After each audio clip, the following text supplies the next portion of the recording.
আসসালামু আলাইকুম, welcome back to my channel.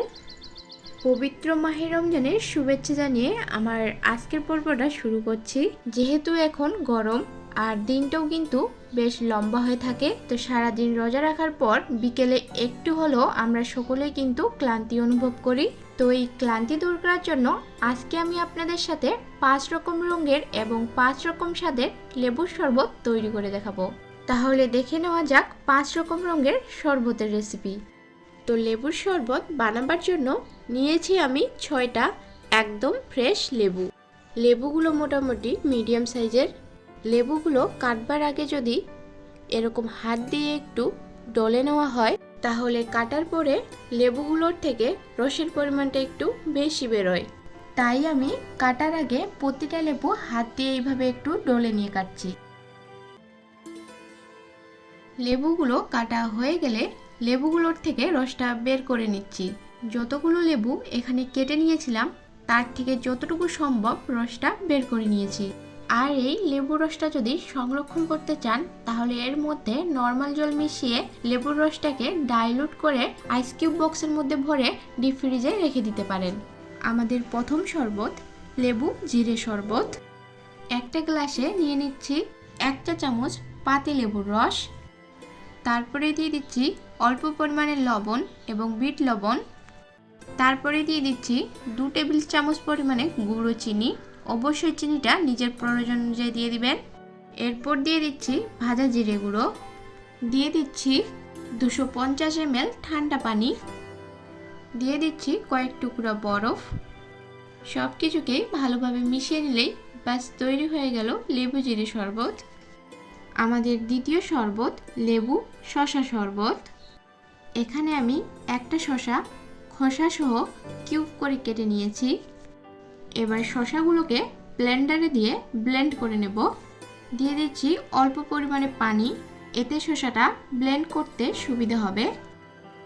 শসাটা blend করানো হয়ে গেছে, এবার আমি শরবতটা বানাবো। ওই একই রকম একটা গ্লাসে নিয়ে নিলাম 1 চা চামচ পাতিলেবুর রস। এবার এর মধ্যে দিয়ে দিচ্ছি শসার রস। আর রসটা এভাবে একটু ছেঁকে নিয়ে করবেন, তা না হলে আবার খোসাটা শরবতের মধ্যে এলে খেতে ভালো লাগবে না। দিয়ে দিচ্ছি অল্প পরিমাণে লবণ এবং বিট লবণ।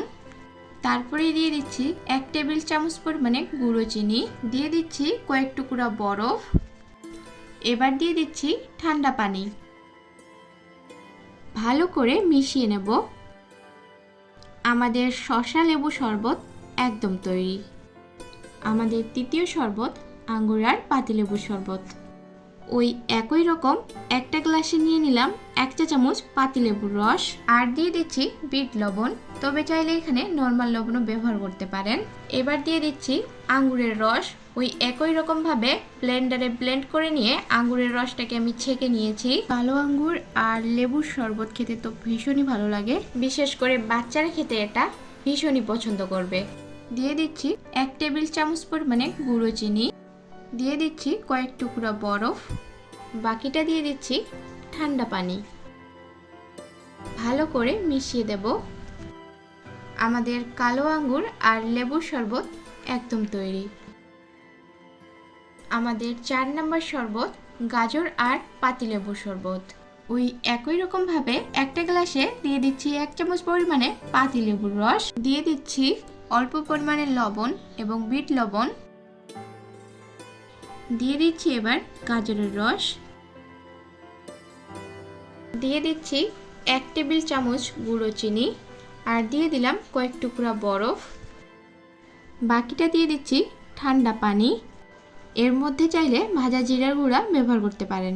এবার সব কিছুকে ভালোভাবে মিশিয়ে নিব। বাস রেডি গাজর আর লেবুর শরবত। 4 নম্বর শরবত লেবু আর পুদিনা শরবত। ওই একই রকম গ্লাসে দিয়ে দিলাম পাতিলেবুর রস। দিয়ে দিচ্ছি অল্প পরিমাণে লবণ এবং বিট লবণ। দিয়ে দিচ্ছি ভাজা জিরে গুঁড়ো। এবার দিয়ে দিচ্ছি পুদিনা পাতার রস।